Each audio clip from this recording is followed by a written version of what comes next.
Gado Agro, com Kellen Severo. Olá, sejam muito bem-vindos ao Hora H do Agro, um programa onde discutimos e analisamos os temas que mais importam para o agronegócio brasileiro. Uruguai e Argentina registram caso de gripe aviária. A doença é grave e já causou a morte de milhões de aves ao redor do mundo. O Brasil é o maior exportador de carne de frango de todo o mundo e nunca teve a doença. Nesta edição, uma entrevista especial com todos os esclarecimentos sobre o vírus e impactos para o agronegócio brasileiro e também para a saúde humana. Guerra na Ucrânia completa um ano na próxima semana. O dia 24 de fevereiro de 2022 marcou mudanças profundas na geopolítica mundial, com efeitos na cadeia de alimentos e energia.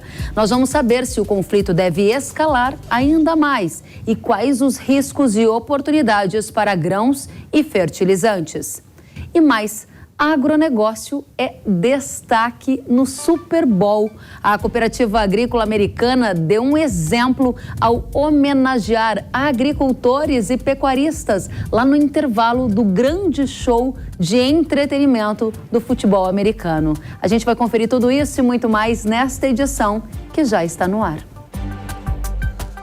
Nesta semana, a Argentina e o Uruguai confirmaram a identificação de gripe aviária em aves silvestres. A gripe aviária é uma doença viral altamente contagiosa que afeta aves domésticas e selvagens. Uma das formas de transmissão da doença ocorre através da migração de aves que carregam o vírus. O surto de gripe aviária tem gerado efeitos em regiões como os Estados Unidos, onde a morte das aves levou à redução da oferta de ovos. E esse foi, inclusive, motivo de uma disparada dos preços, com 150% de alta em janeiro de 23 ante janeiro de 22. Para quem nos assiste pela televisão, está vendo imagens de prateleiras de ovos com falta de ovos, algumas prateleiras até vazias, que revelam a falta do produto em supermercados norte-americanos. Mais do que está caro, também está faltando ovo como fruto deste surto de gripe aviária no mundo.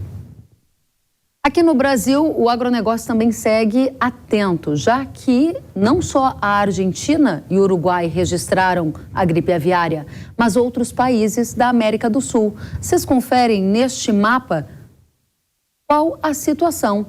Em vermelho estão todos os países que já tiveram registro de gripe aviária. Você está vendo que a fronteira do Brasil está ali cheia de países vizinhos com casos da doença. É como se estivéssemos cercados por gripe aviária de todos os lados.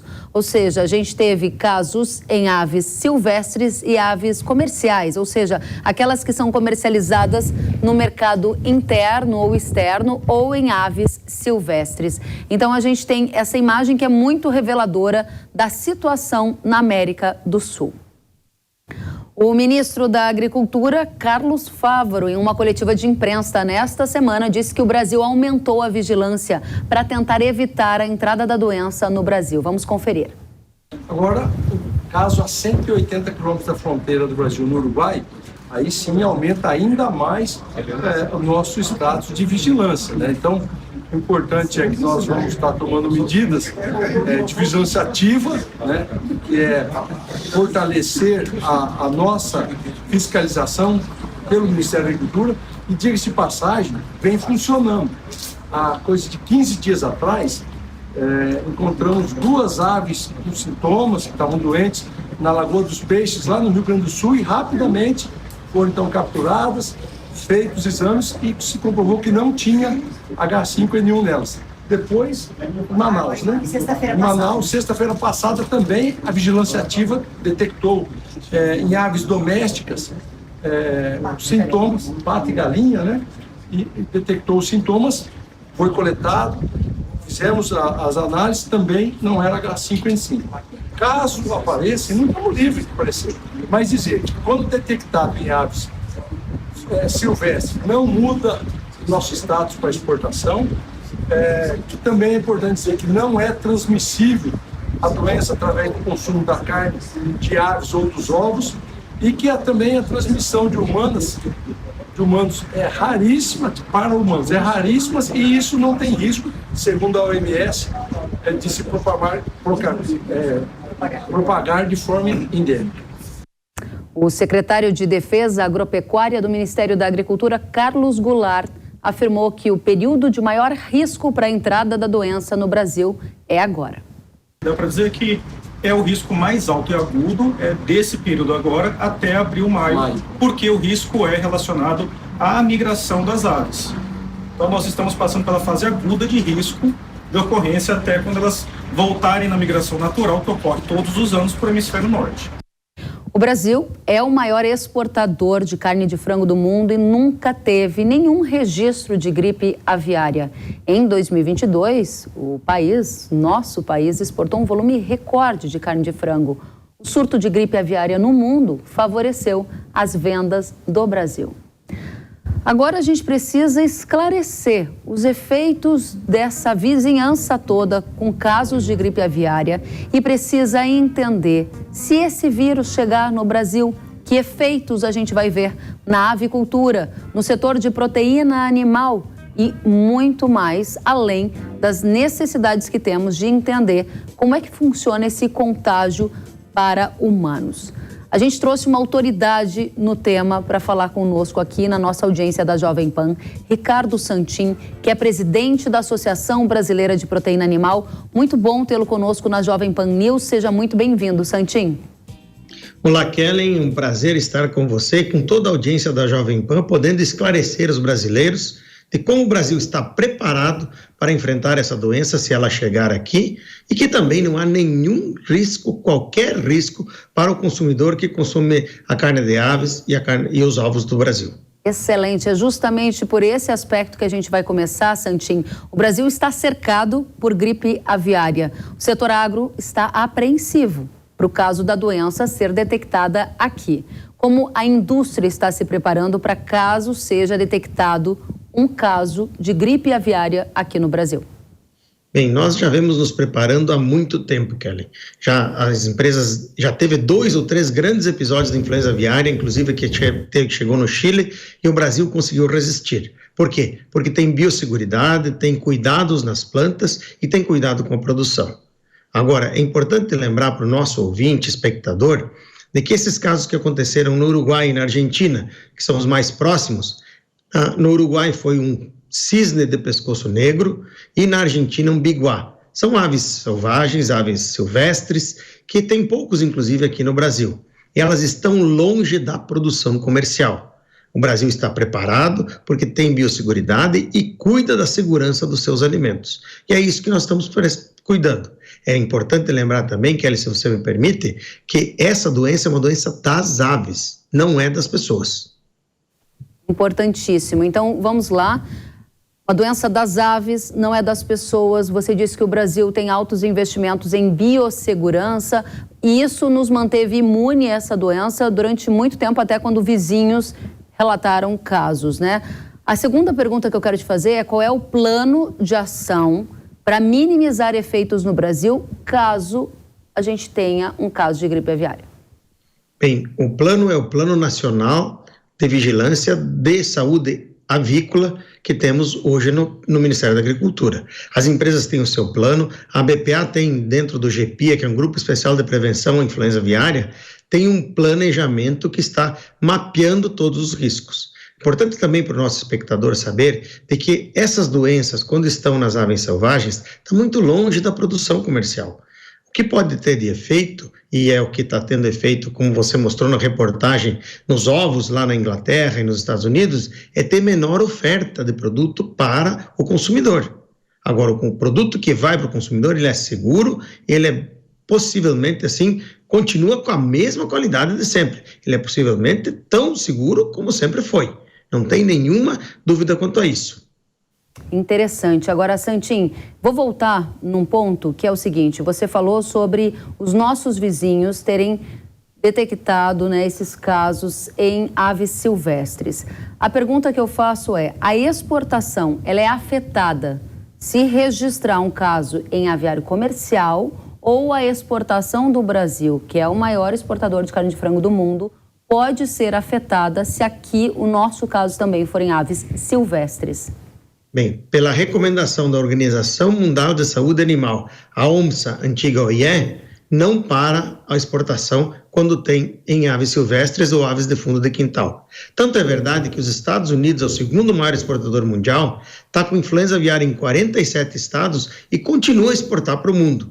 A Europa também está tomada de influenza aviária nas aves silvestres e aves de fundo de quintal e está continuando a exportar. O Brasil pretende que seja tido o mesmo tratamento. A BPA fez um levantamento dos 150 mercados, somente 15 teriam a possibilidade de fechar mediante o que existe de regra hoje. Mas é possível o governo brasileiro, através do Ministério das Relações Exteriores e do MAPA, já está negociando para que esses certificados internacionais de comércio digam aquilo que está previsto na grande maioria deles. Zona, região ou livre 10 quilômetros de raio de onde houve o foco de influenza aviária. Ou seja, se vier alguma coisa na divisa do Rio Grande do Sul, por exemplo, que é onde está perto do Uruguai, as plantas que produzem no Rio Grande do Sul estão a mais de 500 quilômetros de distância. Então não para essa exportação, a princípio, se os países seguirem as regras da OIE. Perfeito. Esse é um ponto que eu vou então só pedir para você frisar para a nossa audiência. Como os países compradores da carne de ave do Brasil estão tratando o tema em outros locais que já registraram os casos. Você está explicando para a gente se há um embargo total ou parcial de exportações para regiões em que houve notificação. Só esclarece mais esse ponto para a gente, por favor. Alguns países que a gente exporta, por exemplo, como o Japão, fez para os Estados Unidos, disse o seguinte: olha, de 3 estados do seu país eu não vou comprar mais, mas dos outros eu vou comprar.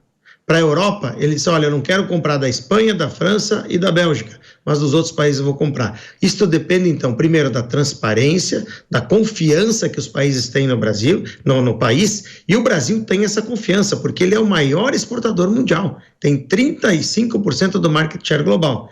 E isso se desenvolveu numa parceria de longos anos e todos sabem, o Brasil está preparado, se tiver essa doença, para fazer 2 coisas: manter comida na mesa dos brasileiros e auxiliar na segurança alimentar dos países com quem a gente colabora. Muito importante. Vou retomar um aspecto que você há pouco mencionava sobre essa expectativa de que, se houver um caso de gripe aviária no Brasil, a região onde o caso aconteceu, naquele raio de quilômetros que você falou, é que seria embargada. E aí é que está um ponto sensível que eu percebi que é uma preocupação da nossa audiência. Se eu não estou enganada, Santin, cerca de 60% da nossa produção avícola está concentrada no sul do país, estado de Santa Catarina, Paraná e Rio Grande do Sul. Quais são os efeitos colaterais estimados? Porque se pega numa área bastante expressiva da avicultura, a gente pode ter danos severos para o agro, não? Sim, mas isso falando em tese, Kelly. Quando eu olho o caso específico, como aconteceu nos Estados Unidos, o México aceitou regionalização em zona por município. Vamos dar um exemplo claro. Usar a minha cidade de nascimento, Marau. Marau tem uma planta de uma empresa.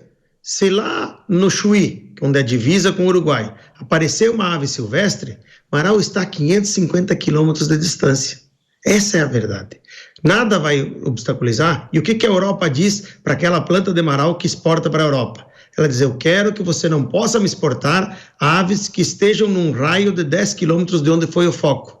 Então isso não vai parar. Esse é o ponto para o nosso ouvinte poder entender que nós estamos preparados, o Brasil é o maior exportador e vem trabalhando junto com o governo brasileiro e as empresas nos seus clientes, dizendo assim, olha, nós temos como segregar, nós temos como fazer região. Hoje, por exemplo, nós temos Rio Grande do Sul, Santa Catarina e Paraná livres de febre aftosa sem vacinação, livre de Newcastle, livre de peste suína clássica. Basta que o governo tenha os testes e ele já está fazendo. Hoje o governo testa no Taim, testa em vários sítios de imigração e vai mostrar os dados dizendo que é livre e o Brasil não vai parar de vender. Muito importante. Você está dizendo que o Brasil não vai parar de vender. Isso aqui importa demais para a nossa comunidade do agro, que vive da produção de proteína animal, daquela carne que chega da nossa mesa, que vive de ovos, e também para a população que está interessada em saber da economia. Quero dar mais um passo ainda, olhando para a nossa audiência específica do agro, porque uma dúvida que chegou é, em caso de ocorrência da gripe aviária no Brasil, qual o plano para eutanásia e descarte dos animais? Porque isso é relevante, não é? Sim, esse é o que se chama de abate sanitário. Todas hoje a gente já tem um contato através desse grupo especial de prevenção à influenza aviária com os municípios.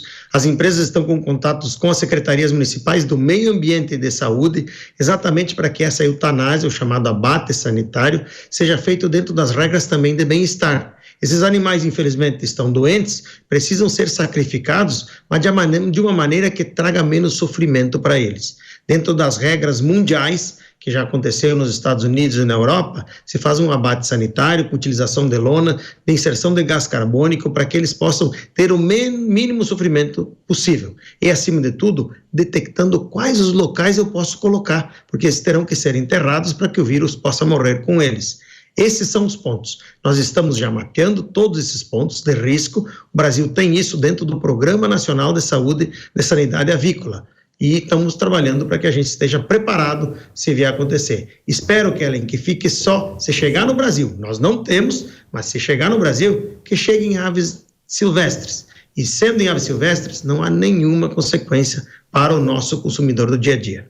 Muito importante, isso é relevante que a gente diga várias vezes, a questão do não impacto ao nosso consumidor do dia a dia. A gente vai abordar isso na sequência, ainda olhando para os aspectos que se dirigem mais à audiência, que é produtora de aves ou a comunidade do agronegócio. A pergunta que chegou foi, Santim, o abate sanitário é a primeira e única medida? O que deve ser feito imediatamente assim que alguém suspeitar de algum caso da doença?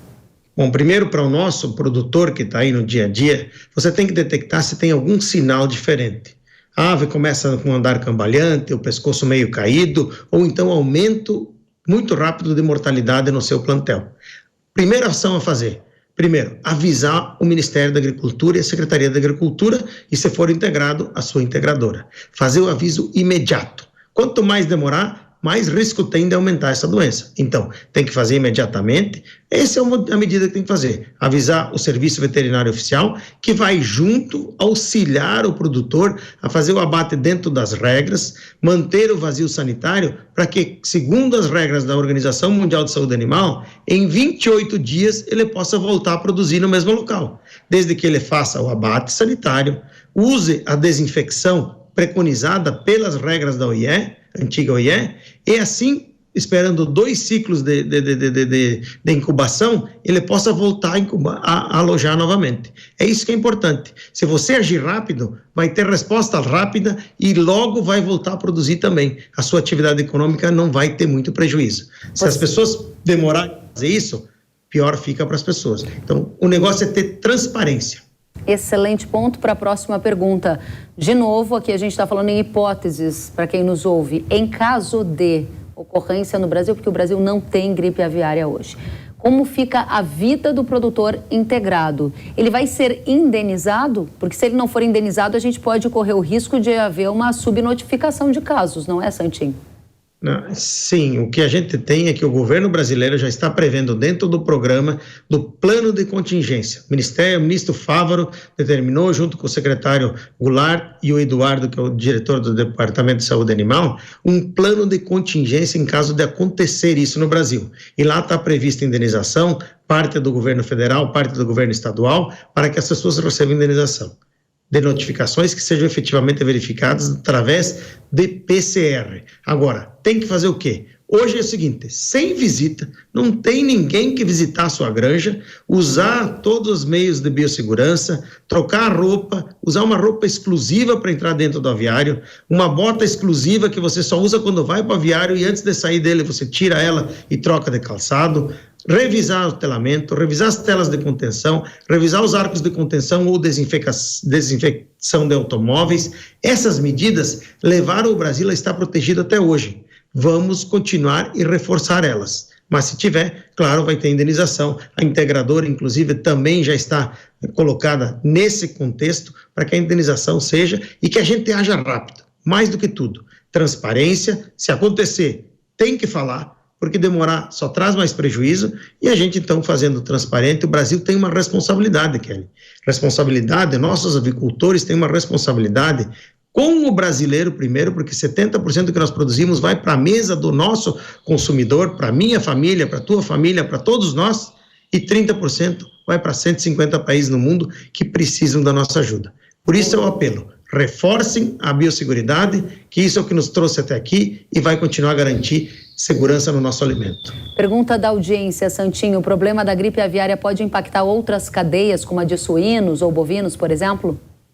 Pode, se você tivesse algum, digamos assim, recrudescimento de fechamento de mercado, sobrar um pouquinho de produto no mercado. Mas ela não vai para as outras cadeias, ela é uma doença das aves, repito, não é uma doença para as pessoas, não se transmite para quem consome a carne ou os ovos também, então é uma coisa bem tranquila. Os efeitos que podem dar é, digamos, se você tiver um foco em algum lugar, industrial, você ter mais produto ofertado no mercado interno do que iria para fora. Mas isso é importante saber. Se a gente tiver em aves silvestres somente, como foi o que aconteceu no Uruguai e na Argentina, não vai ter esse efeito e a gente vai seguir, inclusive, exportando, porque é possível dentro das regras da OIE.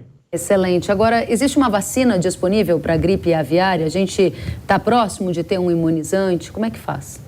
Existem vacinas que são ainda tentativas. O México, por exemplo, vacina, mas não é um programa que o Brasil utilize. O programa de vacinação é quando você tem uma tomada do vírus existente. Se você vacina, é como a Covid. A Covid não foi embora, ela está aqui no dia a dia. Nós estamos só resistentes a ela. No caso das aves, a vacina pode proibir a exportação. É por isso que no Brasil, no Plano Nacional de Sanidade Avícola, não está a possibilidade de vacinação, e sim a erradicação. Erradicação é isso que nós estamos falando. Detectou um foco, a ave está cambaleante, está com o pescoço caído, começa a espirrar, porque é uma gripe, começa a espirrar, começa a ter um comportamento meio depressivo, avisa o Ministério da Agricultura, fazem os abates, indenizações e tudo será resolvido, e aí fica contido esse episódio.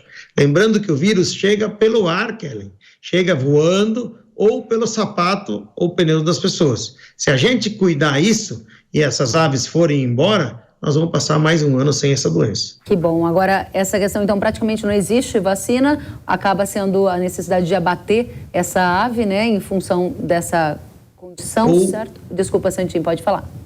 Existe vacina, sim, algumas vacinas, só que aquilo como acontece para gripe, para Covid. Ela, H5N1 é o que está atacando hoje, e se der H5N7 já não serve essa vacina. Então, não existe uma bala de prata como uma vacina, dizer, ó, vacinei, está tudo protegido. Não. Mesmo com vacina, você tem perda na tua propriedade. Então, o mais correto em fazer é a erradicação do vírus, fazer a contenção deles e fazer o que eu mando o Ministério da Agricultura. Muito bem. Aí a gente vai adiante. Você já falou que a área daí seria isolada, né? A área onde essa situação eventualmente poderia acontecer. A gente vai dar mais um passo e eu queria saber os efeitos esperados para o mercado, por exemplo, de aves, de grãos. Toda essa conversa já afetou o preço no mercado? Tende a afetar? Qual o impacto econômico? Bem, o impacto econômico, no caso dos grãos, poderia ser de você ter uma diminuição de consumo, mas na verdade o que a gente tem hoje de impacto econômico, ele é positivo para o Brasil, porque infelizmente para os países que estão no hemisfério norte convivendo com essa doença, na Ásia, na Europa e nos Estados Unidos, eles estão lá com a doença o dia inteiro, tendo episódios, só nos Estados Unidos são 727 episódios de influenza aviária. Eles estão o quê? Diminuindo as suas produções. Nos Estados Unidos, o abate foi de 50 milhões de aves. No Japão, por exemplo, de 15 milhões de aves. Isso está fazendo com que o Brasil seja chamado a exportar mais, inclusive carne de aves e ovos. O Brasil, então, está sendo chamado. Se você estivesse no Brasil, primeiro, volto a dizer, se for em ave silvestre, não tem nenhuma consequência. A maior consequência que nós brasileiros podemos ter é, se você chegasse a entrar, e eu bato na madeira aqui, que além de rezar e trabalhar muito em prevenção, se chegasse a entrar numa ave industrial, numa produção industrial, o problema é que essas aves morrem, e aí elas não vão se transformar em alimento, elas não vão se transformar em carne de frango e nem em ovo para a nossa mesa do brasileiro. E aí, com menos oferta, você tem dificuldades, tem aumento de preços excessivos. É esse que é o grande fator. Mas, por enquanto, o Brasil está livre dessa doença e está, mais do que tudo, preparado. Se chegar, nós vamos continuar a produzir com segurança do alimento. Volto a dizer, e digo aqui em público para você, se chegasse hoje um caso, entrou no Brasil amanhã, as minhas filhas, que têm 10, 8 e 6 anos, vão continuar a comer carne de frango e ovo todo dia, como a gente faz aqui na nossa casa, porque não há nenhum risco para as pessoas e para os consumidores. Esse é um ponto estrategicamente importante, então, economicamente, se acontecer, que a gente torce muito para que não aconteça em granjas, aí a gente teria um efeito colateral de abater estas aves, naturalmente menos produção de ovos, de carnes, e a gente poderia ter um efeito colateral na formação de preço doméstico e também nos impactos eventuais de uma restrição, mesmo que temporária, para exportação, né, Santin? Aí a gente avança para a próxima fase que você disse. Se acontecer um caso de gripe aviária em uma granja do Brasil, minhas filhas continuarão a comer carne de frango e ovo, porque eu confio no alimento do Brasil. Humanos podem pegar a gripe aviária. Como é que é o contágio? Então, não é quando a gente come o ovo e não é quando a gente come a carne. Sim, não é. Não há nenhum risco de contrair doença porque você consumiu o produto. Não tem nenhuma espécie de risco. Inclusive, é muito raro que humanos contraiam essa gripe.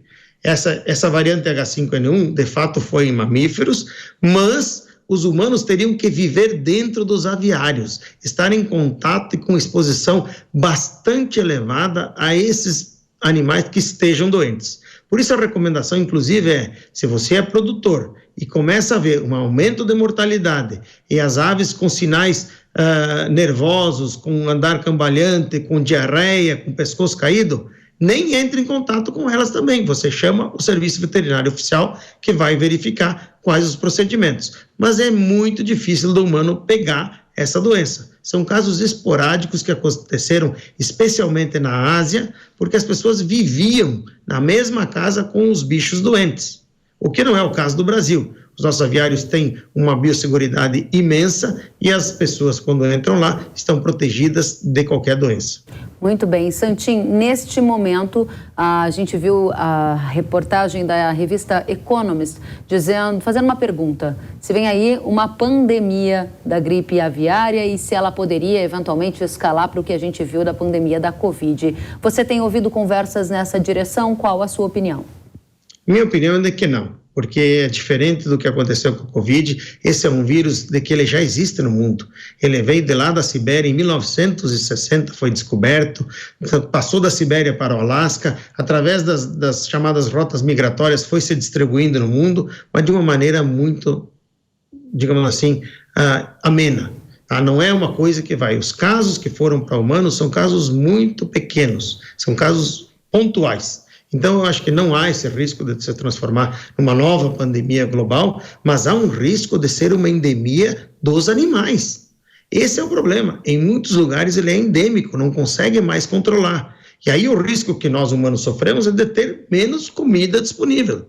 Então, esse é um ponto que nós precisamos focar. Nós possamos, então, o Brasil tem que manter as suas medidas de biosseguridade, ele está preparado para continuar, inclusive, a exportar.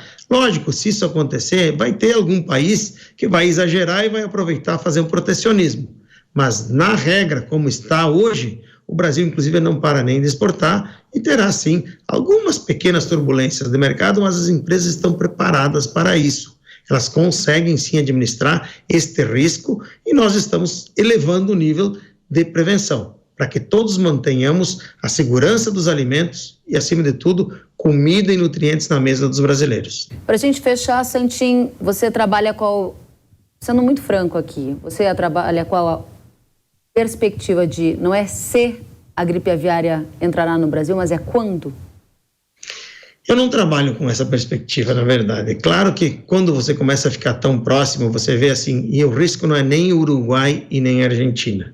O risco é muito mais países como Bolívia, Equador, que estão lá e que, de repente, podem optar por vacinar os seus plantéis. Porque se você vacina, você mantém o vírus. Aí o vírus fica lá. Você protege as suas aves, mas o vírus fica vivendo e aí pode descer. Mas não se sabe, se fosse fazer essa análise, poderia ter. Agora, é importante lembrar para o nosso ouvinte que mais de 20 anos nós tivemos os grandes episódios, 2007, 2012, 2016, 2019, grandes episódios no mundo e o Brasil se viu livre. Essas aves passaram por cima do nosso país e não deixaram o vírus aqui. Eu espero que dessa vez nós consigamos fazer isso. Mas se por acaso chegar e se fizer, o mundo já convive com esse vírus nas aves silvestres e segrega ele na sua produção industrial. E o Brasil está preparado para fazer isso como o mundo está fazendo. Afinal de contas, nós precisamos produzir para as pessoas comerem, para as pessoas terem nutrientes. E nós estamos preparados para isso, mesmo que venha acontecer um caso, espero que não aconteça, mas se acontecer, as indústrias estão preparadas e vão, inclusive, continuar a exportar para o mundo. Além de exportar para o mundo, o consumidor, o ouvinte da Jovem Pan quer saber, no frigir dos ovos, quer dizer que a gente vai pagar mais caro pela carne de frango, a gente vai pagar mais caro pela carne de ovo por causa da gripe aviária que está no mundo e que pode chegar no Brasil? É possível que sim, mas mais do que isso, nós vamos pagar mais caro por causa do frango e do ovo, por causa do preço do milho, Kelly, que era para cair agora na chegada da safra e subiu de novo. E porque, com conta da guerra na Ucrânia, os países que compravam da Ucrânia estão vindo comprar aqui no Brasil, fazendo com que você tenha uma elevação de preço, mesmo na expectativa de uma safra de mais de 120 milhões de toneladas. O importante também é que não aconteça no Brasil e dizer para o nosso consumidor, primeiro, não vai faltar nem ovo, nem carne de frango para o nosso brasileiro. Isso não tem qualquer risco de acontecer.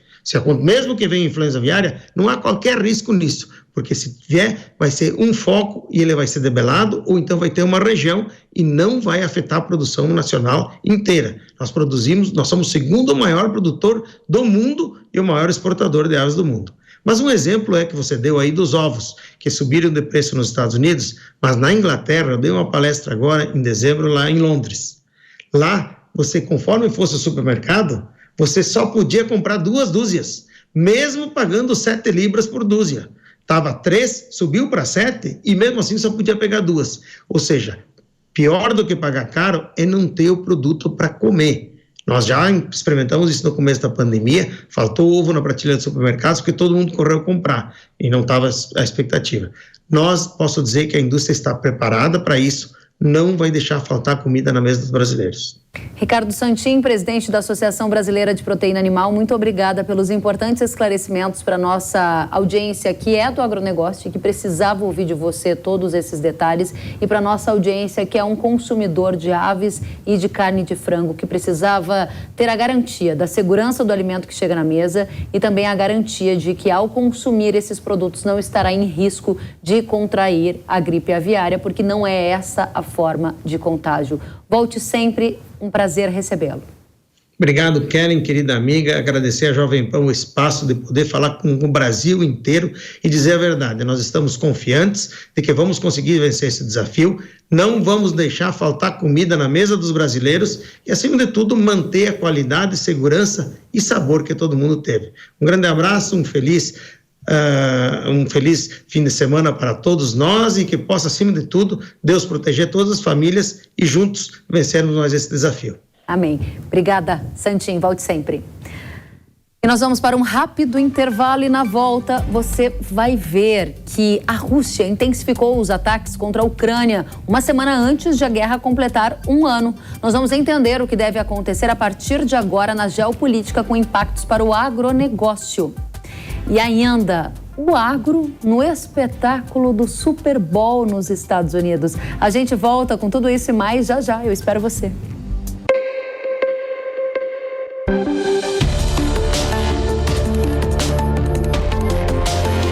Hora H do Agro, com Kellen Severo. Sabia que o Brasil é um dos maiores produtores de soja e milho no mundo? Esse mercado movimenta mais de 70 bilhões de dólares anualmente e tem muitas oportunidades. Com o curso de comercialização de soja e milho da NIL, você aprende a negociar preços em bolsas internacionais e proteger seu capital. O professor João Birkan tem mais de 60 anos de experiência e vai te ensinar como ganhar dinheiro no agronegócio. Quero garantir uma taxa melhor do dólar para daqui a 12 meses. Esse curso é ideal para você que quer trabalhar com trading de soja e milho no mercado financeiro e para você que é produtor e quer potencializar os lucros com sua safra. Ingresse no setor que mais cresce no Brasil. Acesse newcursos.com.br e inscreva-se.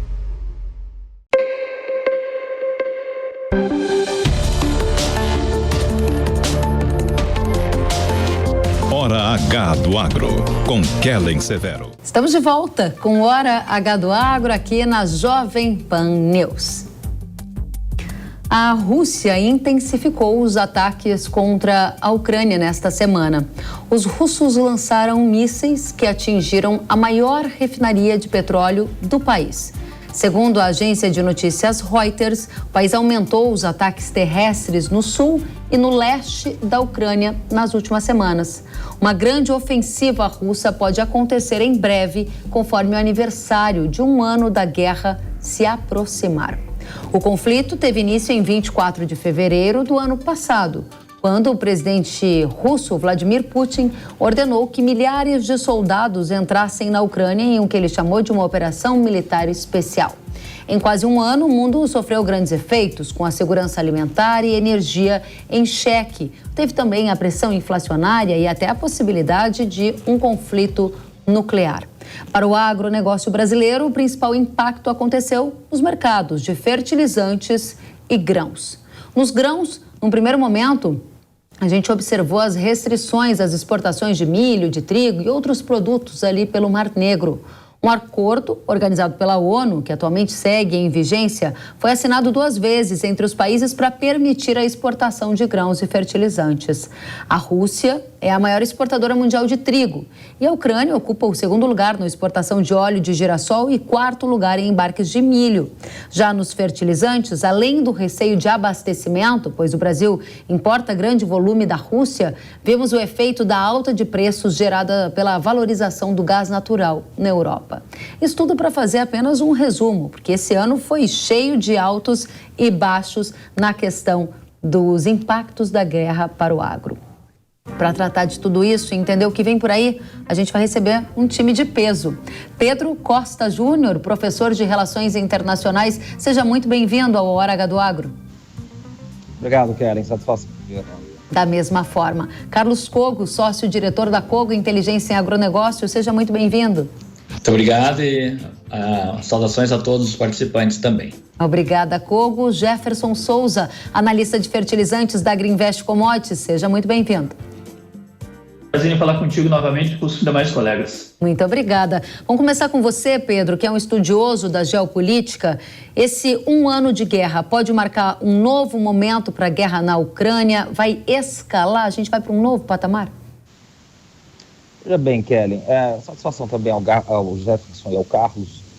A minha tese é que essa guerra ela precisa ser entendida em 20 dias antes da guerra. Né? O que aconteceu 20 dias há um ano atrás, antes dessa guerra, no dia 4 de fevereiro? No dia 4 de fevereiro, a Rússia e a China assinaram um documento. Esse documento foi muito mal repercutido do ponto de vista das relações internacionais aqui no Brasil e na América Latina como um todo. Esse documento foi assinado no dia 4 de fevereiro do ano passado, portanto, fazendo o ano agora também, 20 dias antes da guerra.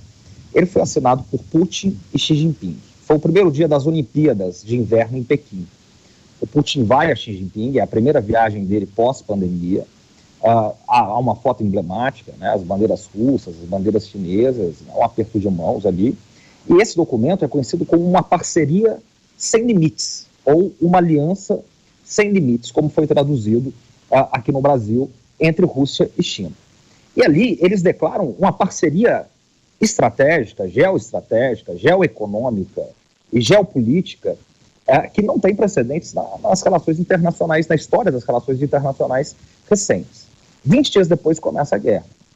Então, claramente, essa guerra seria uma guerra longa, seria uma guerra que envolveria proporções, eu diria, tectônicas, né, como nós temos visto, e uma guerra que vai muito além da Rússia e da Ucrânia. É uma guerra que divide de um lado a OTAN, divide de um lado o G7, os Estados Unidos, o que a gente chama de Ocidente, e de outro lado a Rússia, subsidiada, digamos, pela China e pela Eurásia, e ela acontece no palco de teatro, digamos assim, da Ucrânia. Mas eu diria que, como eu disse desde o início, né, que essa guerra deve ser uma guerra longa, que deve se intensificar, né, há 2 sinais claros disso. A OTAN está vendo mais equipamentos do lado do Ocidente e a Rússia está preparando mais uma ofensiva agora para o mês de março e abril. Então você está prevendo uma escalada da guerra depois desse 1 ano. Obrigada, Pedro. E a partir daqui eu passo para você, Kogo. Uma escalada da guerra geraria que tipo de efeitos para quem trabalha com agro, na sua opinião? Mais desafios ou oportunidades? Você trabalha com o cenário de uma escalada também, Kogo?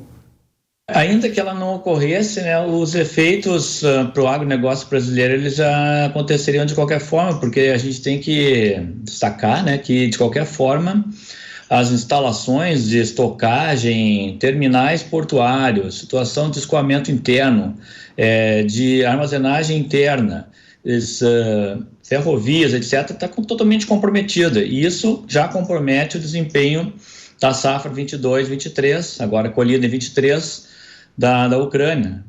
Queda bastante grande na produção de milho e na exportação. A exportação deve cair para 20 milhões de toneladas e, no caso do trigo, também deve ficar bastante reduzida para casa de uns 13 milhões de toneladas. Então, as oportunidades que já estavam abertas desde o ano passado nos mercados de milho, onde o Brasil acabou assumindo esse ano, né, a primeira colocação como exportador global, ultrapassando os Estados Unidos e abocanhando também uma parte que era mercado da Ucrânia de vendas para o mercado chinês.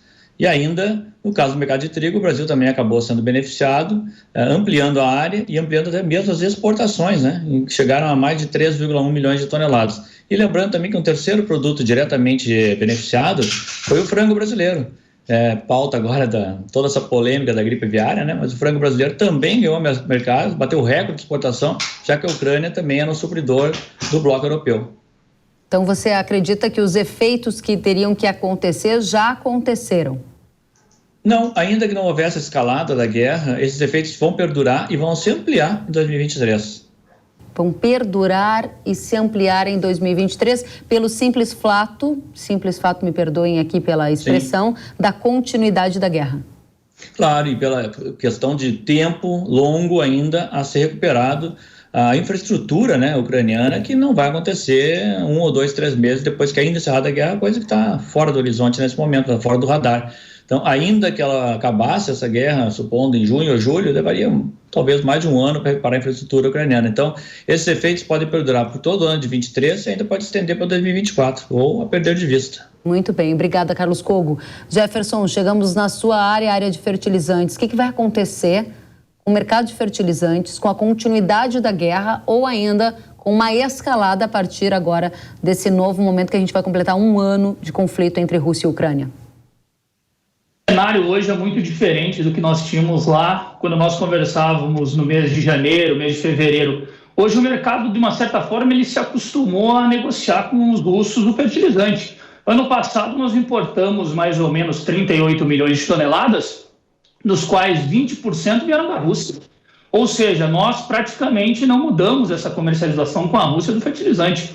Nós continuamos comprando cloreto, MAP, ureia normalmente. Quando a guerra estourou, me recordo muito bem, nós conversávamos que a Rússia poderia parar de exportar. E ela não fez isso, sobretudo para o Brasil. Os demais países, obviamente, reduziram.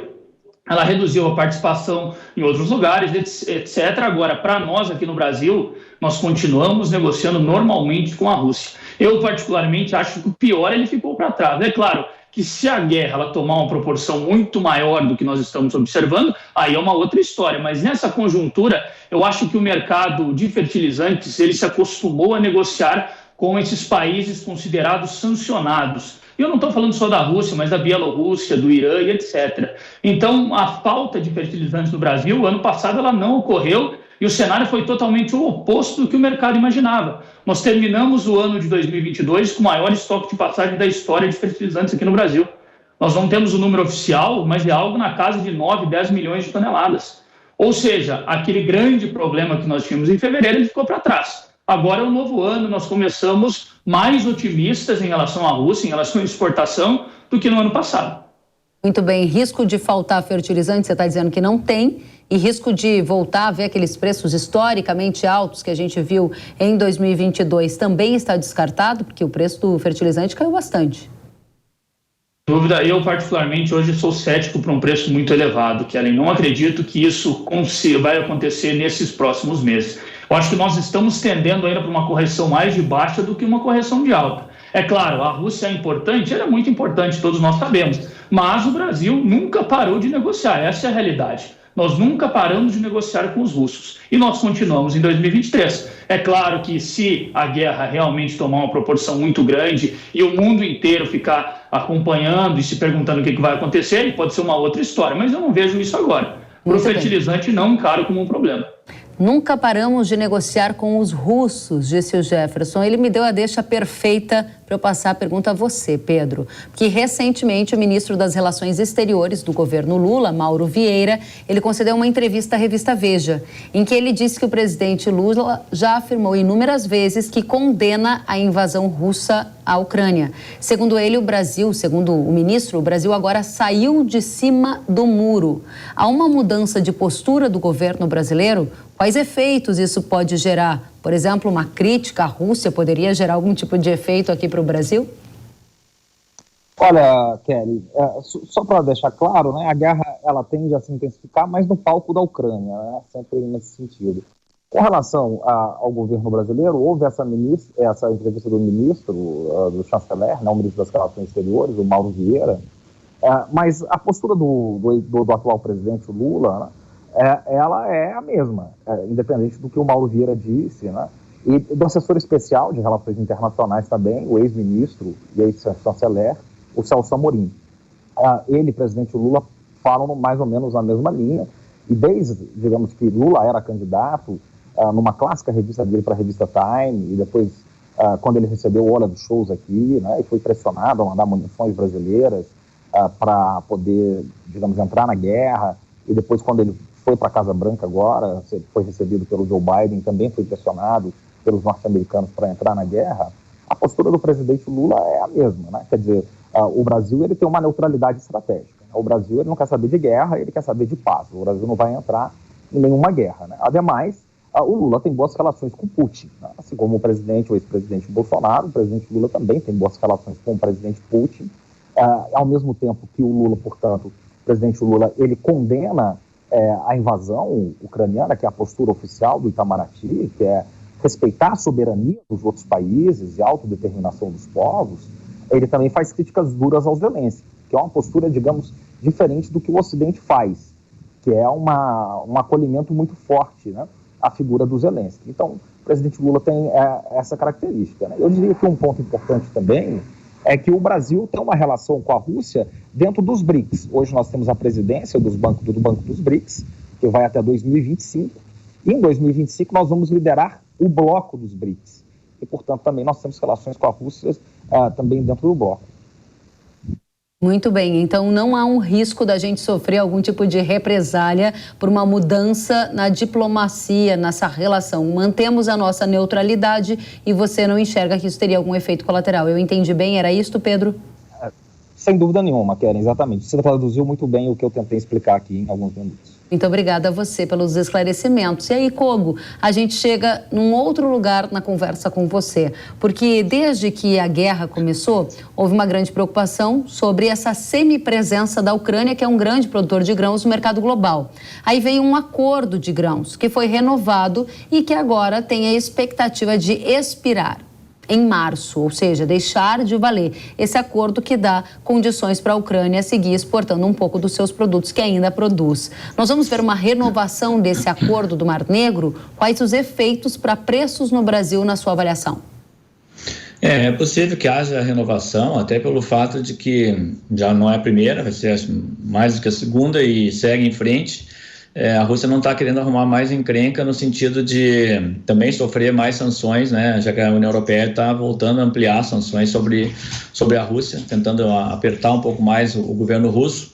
Então é possível que o acordo esteja renovado, mas ainda que renovado o acordo, que é o que está no radar realmente, a produção ucraniana já está começando a ser estimada pelos organismos tanto do Hemisfério Norte, Estados Unidos, por exemplo, como a própria OMC e o próprio governo ucraniano estimam, por exemplo, a produção de milho entre 25 a 27 milhões de toneladas nessa nova safra.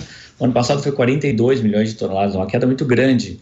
Trigo, 21 milhões de toneladas, no ano passado foi 33 milhões, eles perdem 21%, uma grande perda de participação, principalmente na exportação. E aí outros também tão grandes quedas, como o caso de girassol, que são muito fortes, o principal exportador de óleo de girassol para o mercado europeu, 10 milhões de toneladas de safra contra 17,5 ano passado, 28% de queda. Cevada, a mesma coisa, canola também, e até mesmo soja também deve reduzir a produção da Ucrânia. Então, os abalos na produção já estão retratados aí nas projeções e as exportações estão projetadas entre 30% a 35% no total dos grãos, a menos em 2023 do que foi realizado em 2022, que já estavam, lembrando, impactadas também já pela guerra. Então, se comparar com 2021, é bem mais que 35%, chega a quase 50%. Você quer dizer que mesmo que haja uma renovação do acordo de grãos via Mar Negro, a produção que sofreu queda na Ucrânia ainda vai manter uma oferta reduzida no mercado global, o que dá sustentação para preço, como, por exemplo, dessas commodities que a gente está aqui tratando, que seja milho, que seja trigo? Perfeitamente. Mesmo considerando que as commodities já estão devolvendo ganhos adquiridos ao longo da pandemia e no decurso da guerra, ao longo curso da guerra, você ainda tem preços de milho em torno de 30% acima da média histórica para contratos de 2023 e para contratos de 2024, 20% ainda acima da média histórica, ainda na casa dos 5,80 a 6 dólares por bushel. E trigo é a mesma coisa. Trigo até mantém uma situação bastante estranha, porque estranha não, mas diferente dos outros grãos, à medida que você tem praticamente todos os grãos sinalizando preço mais baixo para 2024 em mercado futuro. E o trigo não, mesmo que a gente está vindo aí com uma safra maior no Canadá, na Austrália, em outros blocos, a própria Europa recuperando safra, essa falta da Ucrânia está sendo precificada.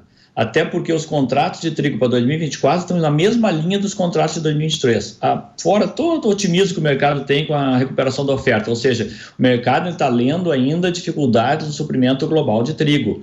Lembra, é a commodity mais importante em termos de abastecimento de consumo alimentar global e provedora de 20% das calorias globais. Excelente, obrigada, Carlos Cogo. Jefferson, a gente estava aqui falando sobre a posição do Brasil nessa questão da guerra da Ucrânia. O Pedro já nos disse que entende que mantemos uma posição de neutralidade e eu perguntava se havia algum risco, de mudança nessa posição de neutralidade afetar os nossos negócios com nossos países como fornecedores de fertilizantes, que é a Rússia. Nesse momento, se você tiver que eleger, Jefferson, o grande risco do mercado de fertilizantes em 2023, ele está ou não associado à guerra e qual risco é este? Eu acho que não está, Ken. Não está. Eu acho que nós já superamos. Claro, a guerra está acontecendo, como já foi dito, está ainda, quem sabe, pode tomar patamares mais elevados, mas eu não vejo hoje uma preocupação muito ligada à guerra. Nós temos outros fatores importantes. Eu acho que, para o lado da demanda, nós vamos ver como que a demanda global vai se comportar. Agora, Kelly, risco de oferta, eu não consigo encarar hoje no mercado de fertilizantes em 2023. O que nós estamos vendo na atualidade é uma forte queda no preço da ureia, por exemplo, impulsionada por um excesso de oferta e uma queda na demanda. O produtor no mundo inteiro, de uma certa forma, no ano passado, reduziu as suas adubações. Isso é um fato, já ficou consolidado. Aqui no Brasil, provavelmente as entregas, quando forem divulgadas, ficarão na casa de 10% a menos do ano de 2021. Então, do lado da oferta, nós começamos em 2023 sem grandes riscos e com um cenário muito mais otimista do que nós começamos em 2022. Existem algumas preocupações? Ainda existem, obviamente. A Bielorrússia enfrenta problemas logísticos e de pagamento. A Rússia está passando pela guerra e, obviamente, não são todos os países que vão fazer negócio com os russos, mas o Brasil vai continuar. Na minha opinião, são interesses comerciais muito fortes, que até mesmo além de governo. As empresas na Rússia, elas precisam exportar. O consumo de fertilizante na Rússia é de 12% a 13%. Ele não passa disso. O restante é mercado externo. Ou seja, se uma empresa na Rússia deixar de exportar, qual mercado ela terá? Ela precisa exportar. E o Brasil, de uma certa maneira, também precisa desse fertilizante. Então, acho que essas relações elas continuarão normalmente em 2023. Eu não encaro como um risco como nós tínhamos no ano passado. Muito bem. Você não encara que haja um risco de abastecimento, ou seja, falta de produto derivado de uma escalada da guerra, e ainda você mencionava a redução no uso de adubo no país na última safra ou nas últimas safras, em função também da carestia. Para 2023-24 vai haver uma recuperação, uma retomada no uso de fertilizante, já que os preços caíram? Acredito que nós vamos retomar, talvez poderemos buscar os números de 2021, ainda um pouco cedo para falar. Lembrando que em 2021 nós tivemos o maior número de entrega de fertilizantes, ultrapassamos 45 milhões de toneladas. Agora, em 2023, eu não acredito que nós vamos atingir esse número novamente. Acho que nós estamos tendendo aí para 45, 44,5, por enquanto. É claro que nós temos aí um longo período pela frente. Eu acho que um fator determinante para, de uma certa forma, dizer se o produtor vai comprar mais ou não é o preço da commodity dele, da soja e do milho, que está totalmente atrelado com o poder de compra dele. Nada adianta o adubo cair se a soja e o milho também cair. Ele está perdendo poder de compra. Muito obrigada. A gente encerra aqui essa rodada de guerra, Ucrânia e Rússia, e a gente vai começar agora uma rodada para falar das relações entre China e Estados Unidos. Eu volto com vocês em poucos segundos. É porque o presidente dos Estados Unidos, Joe Biden, afirmou nesta semana que o país derrubará qualquer objeto que represente uma ameaça à segurança do país. A fala de Biden acontece após os Estados Unidos identificarem um balão chinês e acusarem o país asiático de espionagem. Já a China afirmou que o objeto se tratava de um balão meteorológico que se desviou da rota programada. Biden disse que tem a intenção de conversar em breve com o presidente chinês Xi Jinping. As relações entre China e Estados Unidos importam demais para o agro brasileiro e é o tema da nossa análise nesta próxima rodada. Pedro, a tensão entre Estados Unidos e China mudou de nível? Já estamos agora falando em espionagem. O que esperar dessa relação das duas maiores potências do mundo em 2023? Eu diria, Kellen, que essa relação, né, bilateral entre China e Estados Unidos, ela vem escalando, ela vem se tornando cada vez mais tensa de um tempo para cá, né? Depois desse documento que eu destaco, do dia 4 de fevereiro, onde o Putin e o Xi Jinping eles assinam um trecho onde eles dizem não permitir em espaços internacionais, né, que seja lançado nenhum tipo de arma ou qualquer coisa desse tipo, ou de sondas, né, em espaços em águas internacionais, né, terras e no ciberespaço. Isso está escrito lá. Então você imagina violar um espaço considerado aéreo de uma dessas grandes nações. Então esse tipo de provocações, o que eu diria, é que esse tipo de provocações eles vão se tornar cada vez mais constantes daqui para cá, porque, na verdade, nós temos uma disputa entre Estados Unidos e China pelo que nas relações internacionais nós chamamos de poder global, né? Eles estão disputando todos os centros tecnológicos de poder, há uma disputa comercial, há uma disputa tecnológica pelos condutores, semicondutores, chips, microchips, e essa disputa tende a se intensificar, e esse tipo de provocação tende a aumentar de lado a lado. Isso não é um caso esporádico nem isolado, isso vai se tornar cada vez mais rotineiro e comum. Existe uma chance de uma guerra entre China e Estados Unidos no futuro próximo? Acho que não, é uma guerra direta não. O que pode existir são problemas com relação a Taiwan. A Nancy Pelosi, que era, speaker, né, que eles chamam lá, né, líder do parlamento dos Estados Unidos, foi visitar Taiwan, digamos, gratuitamente, isso provocou muitos chineses. O atual líder é um republicano, né, que acabou de ser eleito, ele disse que esse ano também vai visitar Taiwan. Isso provoca muitos chineses que consideram Taiwan uma ilha chinesa, né, e os Estados Unidos vêm diferente, o Ocidente. Então, esse tipo de conflito pode haver, mas não um combate direto. Muito bem, obrigada, Pedro. Kogo, a relação entre China e Estados Unidos está piorando, na sua opinião? E que efeitos a gente pode esperar para o mercado agrícola? Se é que pode piorar, né? Acho que está piorando mesmo, de fato, né? E os efeitos a gente já está vendo desde o início da trade war, né? Ainda na tentativa de acordo lá, na primeira etapa do acordo, que nunca foi cumprida, só para relembrar um pouquinho aqui, né? Todos aqueles números colocados na primeira etapa do acordo China e Estados Unidos nunca foram cumpridos em termos de volumes, nem de valores. Era um acordo muito pretensioso para o que realmente a China poderia cumprir em termos de preço e volume de exportação. A posição na China, na prática, foi ampliar compras de outros fornecedores, de outros blocos, e como ainda ficou alijada do acesso ao mercado ucraniano e a Argentina vem de quebra de safras sucessivas, outro importante abastecedor de grãos do mercado chinês, o Brasil acabou sendo beneficiado, né? E acabou ampliando ainda mais os volumes exportados para a China em 2022 e deve ampliar ainda mais em 2023, tá? Porque a nossa capacidade exportadora em 2023 vai estar muito mais saliente, né? Com uma super safra, a safra recorde, mais de 310 milhões de toneladas, com muito mais potencial de exportação de vários produtos, não estamos falando aqui só de soja, não, grão, estamos falando de farelo de soja, de óleo de soja, de carnes, todas crescendo, o volume de exportação previsto para o ano que vem. Então, todas essas commodities vão ser beneficiadas novamente, agora com mais ímpeto ainda, ao longo de 2023. Lembrando que em 2022, a China já absorveu 1/3 de todas as exportações do agronegócio brasileiro, é bastante coisa. Pegando um gancho com o que você já trouxe, a China se abriu para o mercado do milho brasileiro, milho ganhou protagonismo, janeiro a gente vê o recorde de exportações do agro, puxados também pelo desempenho do milho enviado prioritariamente para a China. Quanto o Brasil exportará de milho para a China em 2023, na visão do Carlos Couco? Já no primeiro mês do ano já se posicionou como o maior comprador de milho brasileiro, né? Num único mês mais de 1 milhão de toneladas, então isso dá uma dimensão do potencial que existe. Nós estamos estimando o ano todo 50 milhões de toneladas, que é o mesmo número que o SDA trabalha, e nós estamos trabalhando desde a metade do ano passado com esse número, dado que vamos ter uma segunda safra de 100 milhões de toneladas, né? Passível de exportar isso.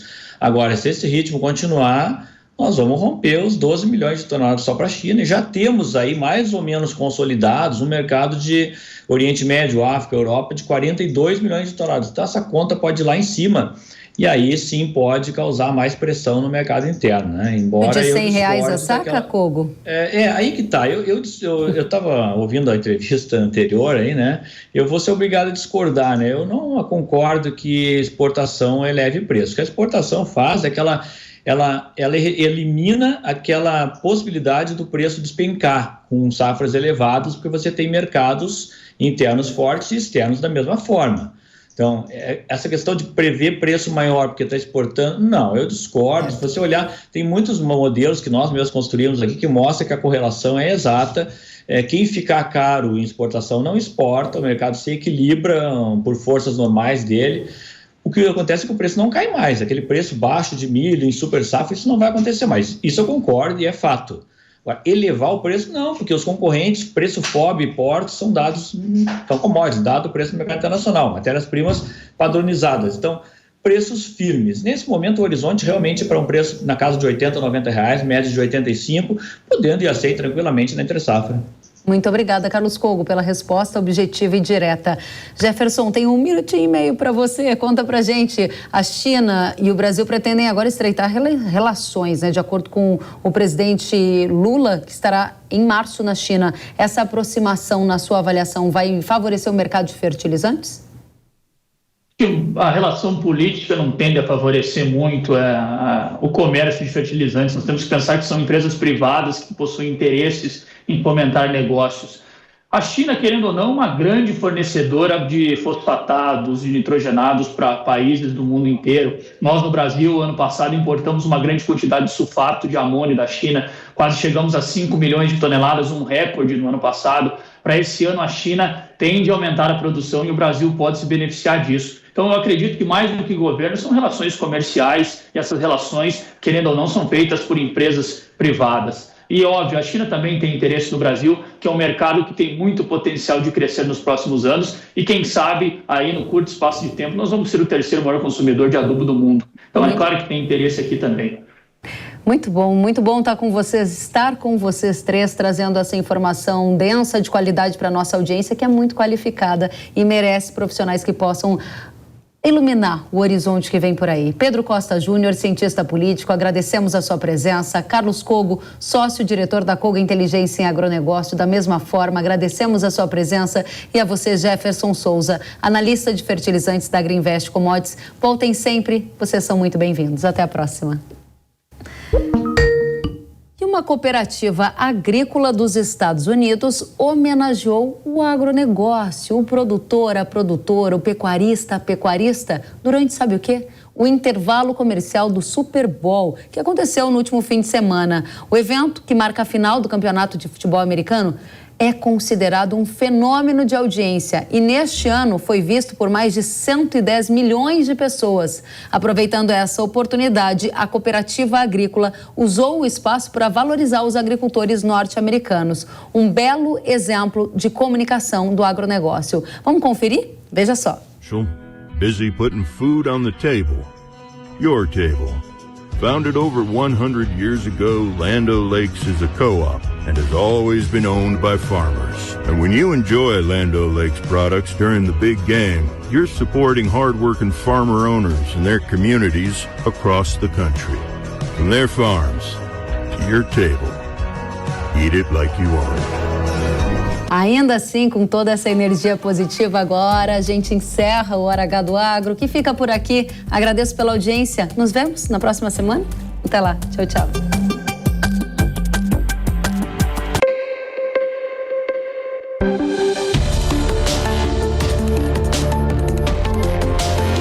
Hora H do Agro, com Kellen Severo. Realização Jovem Pan News.